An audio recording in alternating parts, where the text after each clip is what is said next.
Hi there. Welcome to Game of Our Own, a podcast about women who work in sports. I'm your host, Jahaan Dawn. I bring you stories of women who are game changers, incredible leaders, and trailblazers in the sports industry.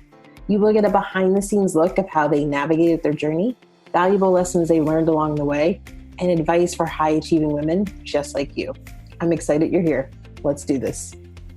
Have you ever wanted to ditch a full-time job and live the life of a freelancer? How about getting into live television production? If yes, this episode is certainly for you. My next guest, Dawn Pattillo, has been a graphics operator for the NFL Network for 14 years, 10 of those years as a freelancer. When she started her career, she received some advice that served her well. She quit her full-time job, bought a pager, and became a freelancer. Yes, I know, I said pager, but don't worry, Dawn does not recommend you buy a pager. But she definitely has some advice for those of you who are wanting to live the freelance life, especially if you want to get into live television production. In my conversation with Dawn, she talks about how her network helped her get gigs, why showing up with a positive attitude, even during uncertain times, has always helped her, why you should never burn bridges, and Dawn opens up and gets candid about what it's like to work for a company that is intentional about hiring diverse candidates. As always, I hope you enjoy. So Dawn, welcome to the Game of Her Own podcast. I'm glad you're here. Thank you so much, Jahaan. I'm so happy to be here too. Good. All right. So you have a unique story. I think I say that about everybody, but there are so many great stories out there. Before we get there though, I would love to learn a little bit more about when you first fell in love with sports. As a child, I wanted to be a professional athlete. Okay. I mean, I was very athletic. Even to this day, kids from my elementary school say I was the most athletic kid in the class. But I just love being outside. I love sports. My mom used to say you could always find me hanging from a jungle gym bar somewhere. Mm-hmm. And it's true. I was just active, running, jumping, cartwheels. I wanted to be a gymnast when I was a kid. I wanted to be an ice skater when I was a kid. I wanted to be a tennis star when I was a kid. And I kind of took the tennis a little bit more seriously, although any of those things I would have been over the moon about. But it's funny because my dad really liked tennis, and he would take me out to play as a kid. And he bought me one year, and I meant to look this up. I don't know what it was called, but it was like a rebounding type of toy for kids. It had a plastic base, and the tennis ball had this long, extending, like elastic type rope.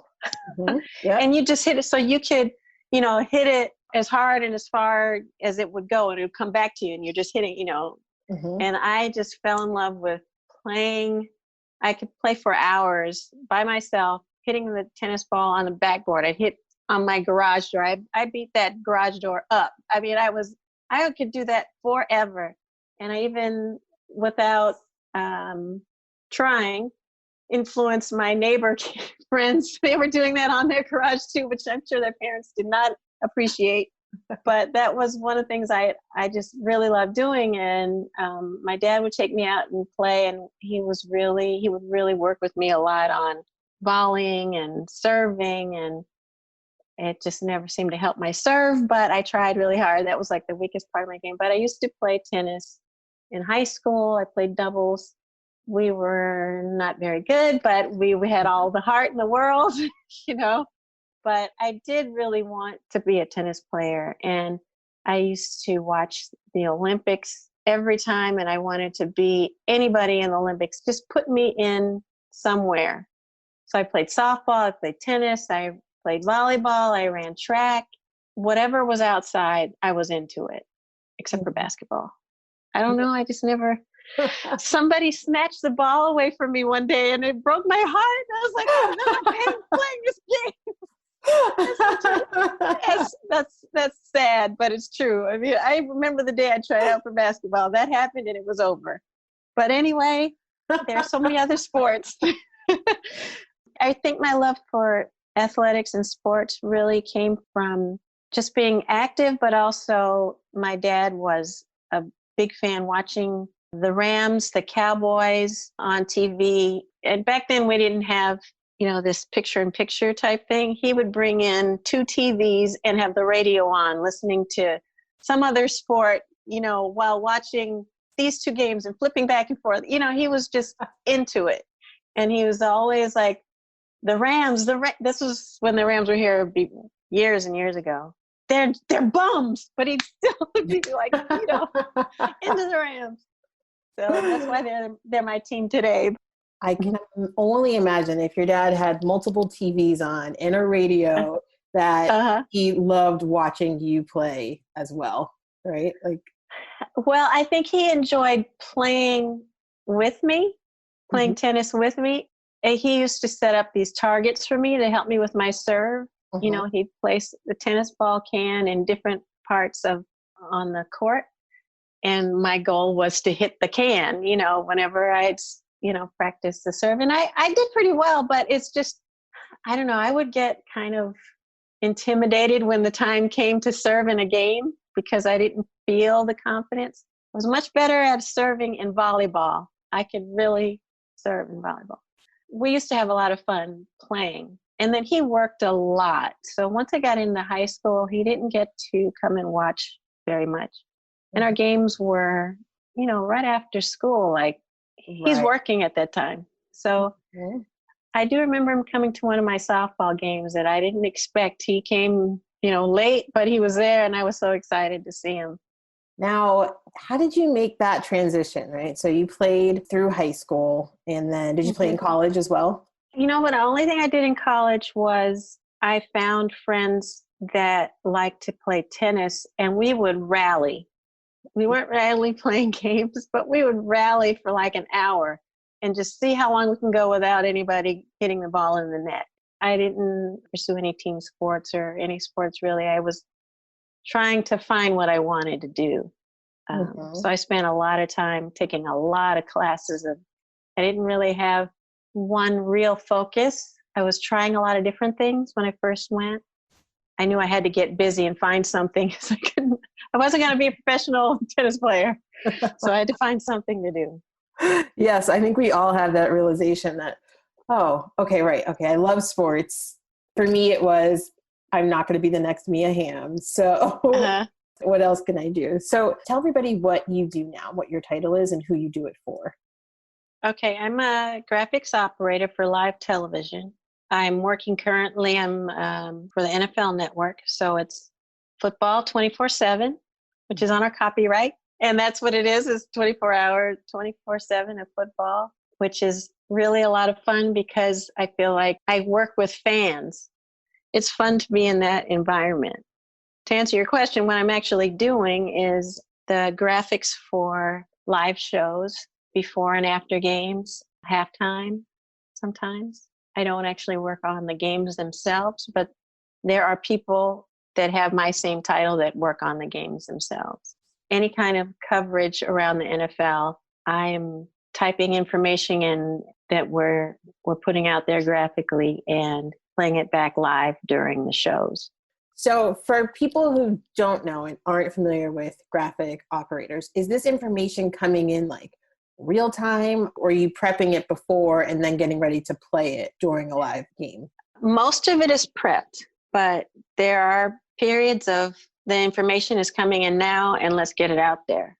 It's just like in local news, when you have breaking news, there's a car chase, there's, whatever it is that they're going to interrupt this program for or whatever, that information, you may have just gotten it either a few minutes before, or you're sitting on something and now there's developments and here it is. So we're getting the information and making sure it's spelled right. It says the right thing. Yeah. And then send it out to air. And it's okay, I'm pretty sure that was spelled right. That seems like a lot of pressure. It can be, yes. You always feel better when you got the information before. But, you're ready when it comes in right then. You have a second pair of eyes looking at it, and we're both looking at it. I work with a broadcast associate who's the one who's gathering the information and saying, okay, this is how we're going to word it. Okay, I'm typing their name. I'm typing their information. I said, how much did you say it was? Where did you say it was? Okay, did I spell his name right? Okay, it looks good to you. It looks good to me. Let's do it. Or the producer says, as soon as it's good, fly it. That sort of thing. It really does get your adrenaline up. I can only imagine. So yeah, there are women who are listening now who want to get their foot in the door, right? They want to be in graphics. It would probably be their dream job to work at the NFL or NFL Network. So how did you get into such a competitive industry? How did you get your foot in the door? Let me start by saying I did go to college for production. I was in communication arts with a television emphasis. I think one of the number one things that helped me, besides getting some education, is an internship.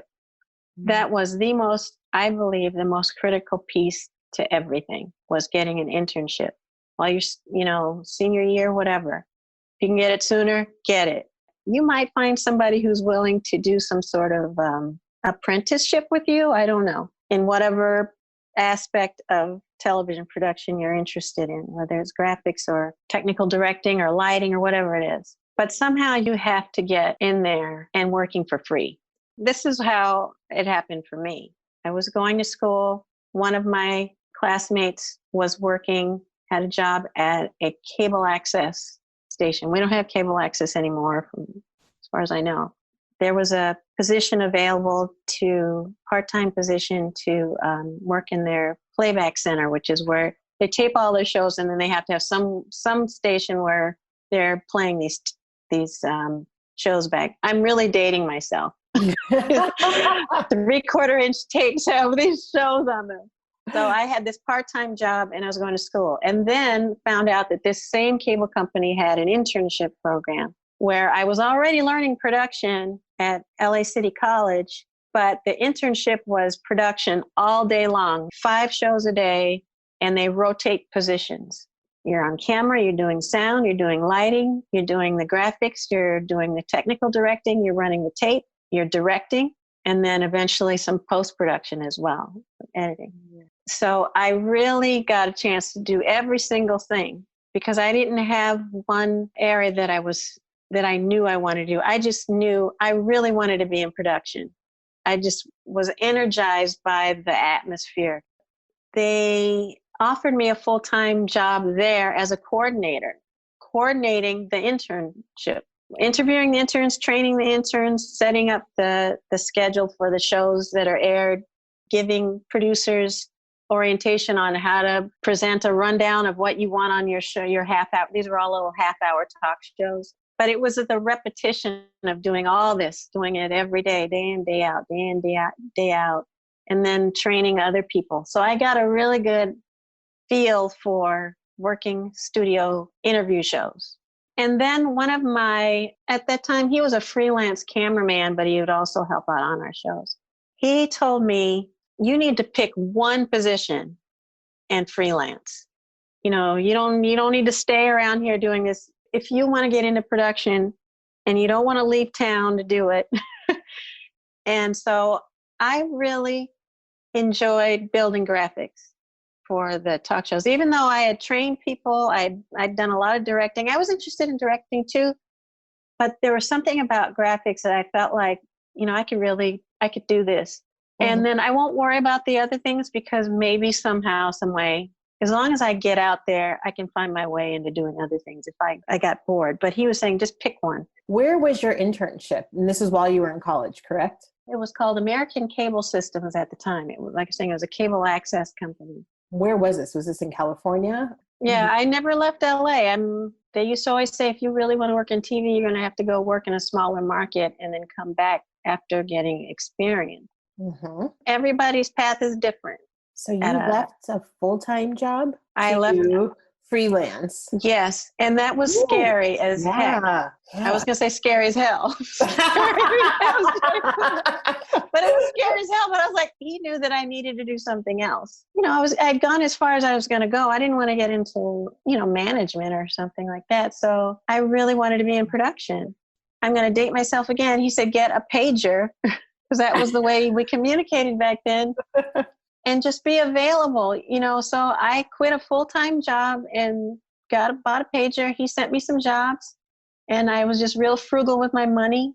It built up from there. So I was working at this place doing graphics for home shopping and some talk shows and things. And then another lady that was working there doing the same job, she was doing that as well as working at a local news station. She said, we need a graphics operator. And this is going to be completely different because it's a different system. Are you interested? We will train you on the equipment. But, it's graphics. So how hard could it be? It's just doing it another way. But I was nervous, but I thought, this is an opportunity. The door opened, I'm going through it. I got the internship. I met people. They referred me to something else. I worked on that. They referred me to something else. A door open over here, go through it. A door open over here, go through it. Can you come work on weekends? Yeah. Can you work on holidays? Yeah. Can you work at night? Yeah. Mm-hmm. What time do I need to be at 2:00 in the morning? I'll be there. Start out, you pay your dues, as they say, and that's what you do. And then once you start getting enough work, then you're like, okay, you know what? I don't really want to come in at 2:00, but I'm willing to come in at, 5 for this other shift. But after you've had some, you built a reputation of you're willing to do what is ever necessary. But what I love is that you made yourself available all of the time and you were out there. So people were calling you and it sounds like it was all referral based. Yes. How did you constantly go in and just show your value and show what you're made of, and knowing that some of these are really short term? Whatever your job is, you have to do it and do it with a good attitude. And I think it's almost, I hesitate to put the percentages on there, but attitude is really high up there with your ability. You should know what you're doing. But I will tell you this, if people like you and they see that you're willing to do the work, they'll give you a shot and show you how to do it. That really makes a big difference. Show up, good attitude all the time. Do you have any tricks for showing up with a positive attitude if you're paged at 2 a.m.? All right, so no one's getting paged anymore, but the 2 a.m. shift that you get texted for, you got to dig deep for that positivity at that hour in the morning. If it's a 2 a.m. shift or if it's an early shift like that, hopefully you'll get noticed sooner than the day of. And that's what's available. If you're going to build up a reputation of doing what you said you would do, committing to something, being available, those things follow you everywhere. Your reputation, this person always showed up and was on time, or this person, if they couldn't make it, they didn't cancel on me at the last possible second. Things come up. What can I say? If you're working in live television, especially if it's 24/7 television, that's when the shifts are. So you just go. I do have to say, my dad was a really good example to me with work ethic. And he worked in the medical field he was a lab tech. He'd have to show up to work, not as early as 2 a.m., but, he was usually gone by the time I got up. And I sometimes would get up at 6 and he was already gone. And he didn't complain. That was the other thing. Now, I'm not always that good. I complain sometimes, but we all do. I have a good friend who does freelance work, and she always says it's hard in the beginning. It's really difficult to say no to anything because people won't call you again. But once you start to establish yourself, then you can start to be a little picky as to what jobs you accept, and what jobs, you accept usually are the ones that are really going to help keep you going on the trajectory that you want to be on, getting you closer to whatever that ultimate goal is. Your reputation still follows you. You're working with a lot of the same people. Don't burn your bridges, because those same people are going to come up again. You have to find a way to work with everybody. It's getting the job done without coming to blows with people is a really good thing, Yes, it goes back to being positive and then working well with people. Right? Like those two things go hand in hand. And I think that makes sense. The burning of the bridges, everyone gets focused and has goals, and we get it, but careful. It's a really small industry. It is. You're going to see those people again. I guarantee you. Yes. They may be your boss, or they may be the director, you know, and you're like, oh gosh, that guy. Okay. Well, I'll just see myself out. Yeah, exactly. So it sounds like reputation, work ethic, all those are big factors in you having a job with the NFL Network. So how did you get that job, that first offer? So I was referred. I got a call from the woman who was in charge of scheduling at the NFL Network when it was about 3 years old. They were starting to expand programming, and they needed to hire more graphics people and train them because the system they were using was not one necessarily that a lot of graphic operators knew. And so it was sort of the same thing, like what I was talking about before, same pattern of this person that I knew called me and said, do you want to do this? This is opening up over here. Do you want to do that? Linda D'Ampert, who was in charge of scheduling at the time at the NFL, asked the technical director that I used to work with for another graphics operator. And what I loved about Linda is that I noticed that she made a concerted effort to get people of color.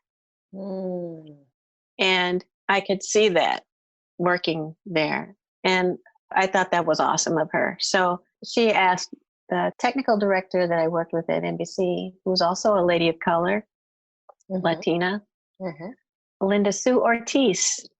She gave my name to Linda and said, would you like to come work over here? So and we will train you. Like, yes. I'm in. You know, yeah, yes.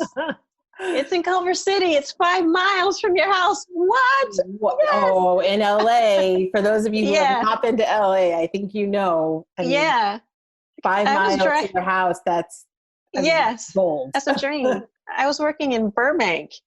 That's, you know, on a Saturday afternoon. You know, it's really not as far as it seems, just the traffic getting there. But it would take me to get home on a Saturday afternoon after doing a newscast an hour and a half sometimes to get home. 2 o'clock in the afternoon, because everybody's headed to the beach and they're tying up the freeway, you know. And how long have you been at the NFL Network now? As a freelance, I was there for 10 years. And so now I'm full-time for 4. I'm coming up on my 14th year. And it's been fun the whole time. You know, I mean, it's football. I wasn't really watching football, but my dad's sport, definitely, you know, and so I always had an appreciation for it. I didn't completely understand everything, but I knew what it took to win a game. I didn't understand how necessarily the strategy aspects of it, but I knew what touchdowns and field goals and first down, third down, fourth down, all that. I knew all that stuff. But as I started working there, I was like, man, I started learning a lot of things. I'm sure. Yeah. But I still I have a lot to learn. When you were freelancing, did you want to become full-time? Is that something you had to advocate for, or it just kind of the production world is predominantly freelance. I was happy, you know, but it goes back to, you know, taking that chance, that leaving a full-time job and going into freelance. I had accumulated a lot of work. I learned how to not overspend. But I was really happy about, I can make my schedule. You know, I can work this amount of days and I can take this job or not. I can work maybe a couple of months and then take some time off. And, you know, I'm flexible about when I can go on vacation. If I want to go on vacation, I can take time off whenever I want to do it. Full time, not so much. You know, you have. Yep. So different. Yeah. So it's taken me a while to get used to that. I will say that, you know, having full-time benefits, you know, makes a huge difference. When you're freelancing, you got to figure out a way to, you know, pay your health insurance. You got to, you know, all of that. And it just seemed to come up at the right time. They were planning to hire full-time. But prior to that, there wasn't a real push to do that. They were doing most of it with seasonal/temporary employees. Yeah. Freelancers.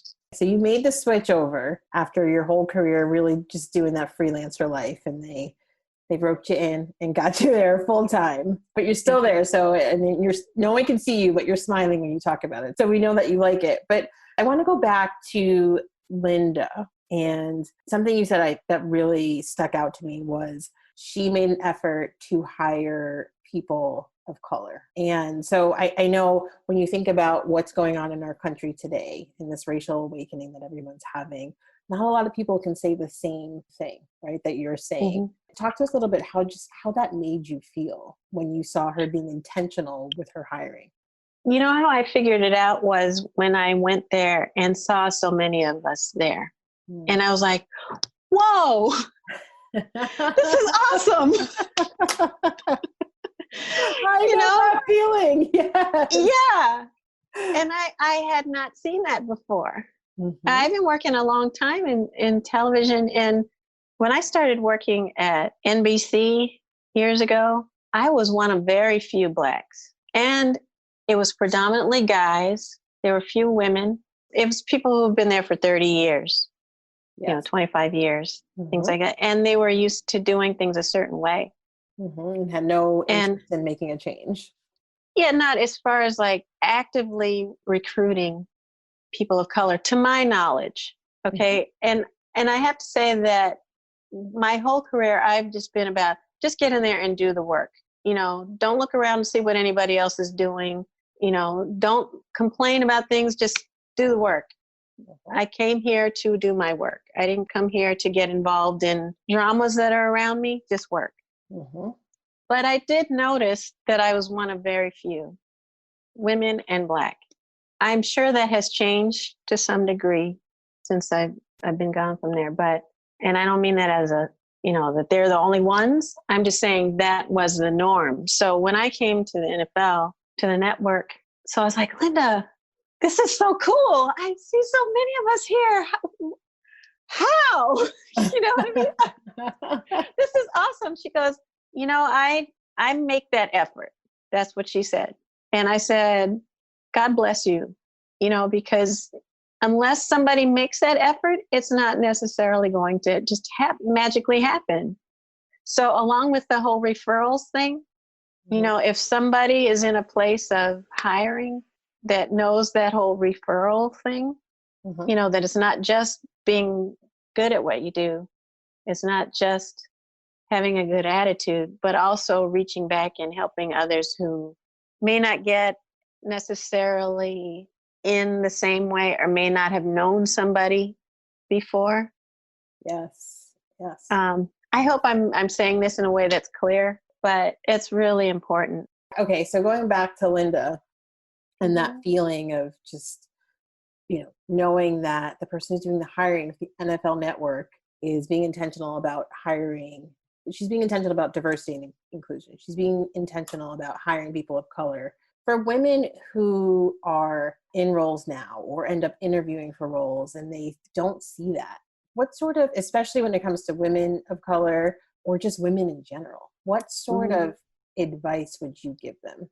I think it still goes back to what I was saying as far as taking the opportunities that you are presented with. Even if it's not the thing that you really want, if it gets you in your foot in the door, if it gets you closer to your goal, if it gets you next door to your goal, my goal is in the next building. My goal is on the other side of this wall. You're there. If there are groups in a large company like a Black Engagement Network or Women's Interactive Network at the NFL also, if there are such organizations within a company, then seeking those sort of things out, I think would be helpful because those are the people that are going to be looking for you. And I think just not giving up, keeping the thing that you really want to do, keeping an eye on it, even if you have to do something else first. Right. We have these big goals and that's good. And we have these big dreams and that's good. But sometimes you might have to take a job that's not exactly what you want to do to get to where you want, where you want to be. And I also love what you're saying about joining different groups that can sort of support you in terms of, groups of women in sports, or if it's women of color in sports or whatever, something like the Black Engagement, whatever those groups are, joining them, because then you're not alone. Right. Right. I think also it leads to being able to make change within your organization if it's not a diverse organization, you can help them become more of an active ally, if you will. Right, exactly. Last question. What's the best piece of advice you've ever received? There are two. One is keep doing what you love doing, because it will eventually get you where you want to be. If you keep doing what you love, it may flower into something else. Even like we were talking about, you getting close to your goal, maybe you're not doing the job that you thought you really wanted to do, but in the meantime, you're finding, not only you're gaining experience, but you're learning something else about yourself. You know what? I like this. Even though this isn't what I went for, I really like this. Maybe I need to look into this a little bit more, or maybe I can incorporate that into whatever the next thing is. So always do what you love doing. Leaving a full-time job and jumping out into the freelance world was crazy, but I really wanted to do more production. I could have stayed, maybe become a manager. What got me energized was doing more than what I was doing at the time. And then also, surprisingly almost, because my mother nagged me about this for so long, was finish your degree. I don't know if you expected to hear that, but finish. I wanted to work so bad. I didn't care about getting a degree at first. Not only does it looks good on your resume. Sure. But also it gives you a sense of accomplishment that I didn't realize I needed. Because I went back and finished my degree. I got a Associate of Arts degree. I don't even know if they have those anymore, but I did. And then I jumped into working. I got that internship. I started working. I want to work. I want to work. I want to make money. I want to get out there. But I was so glad when I went back to school and finished, because it was hard, because I was working full time. I was doing double shifts on the weekends and going to school full time. And I was working in television, and I went back and finished my degree in television broadcasting and learned about some things that I didn't know I really wanted to explore also. But that hard trying to schedule everything, having assignments and all that, I didn't realize how much when you're finished, you can always go back to, I finished it. I said I was going to do it, and I did it. Having gone back and finished made a difference to me in my feeling of accomplishment. And it kind of ties into one thing that I wish I had done. I wish I had done that right from the beginning instead of getting right in, get in there. I mean, it worked out, thanks God. It worked out. That's the other thing is, asking God for grace every day, because it's hard. Whatever you're facing, you need him to help you. That's how I feel. Finish what you start, get your degree, and lean on your faith is what I heard. Yes. And do what you love. I think those are 4 really, strong ones. Thank you so much. This was fantastic. Thank you for listening. I would love to stay connected with you. You can follow me on Instagram at Jahaan Blake, and don't forget to subscribe to this podcast. If you're interested in learning more about how I can support you and your journey in the sports industry, email me at jblake@thejblakegroup.com or send me a DM on Instagram. I look forward to hearing from you.